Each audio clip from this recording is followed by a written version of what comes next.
রাগের মাথায় আপনি সন্তানকে বললেন তুই মর, ফেরেশতারা বলল আমিন। তোর ভবিষ্যৎ অন্ধকার, ফেরেশতারা বলল আমিন।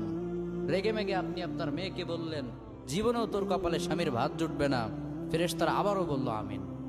আচ্ছা, আপনি না সেই ব্যক্তি যে তার নিজের জীবনের চাইতেও সন্তানকে বেশি ভালোবাসেন?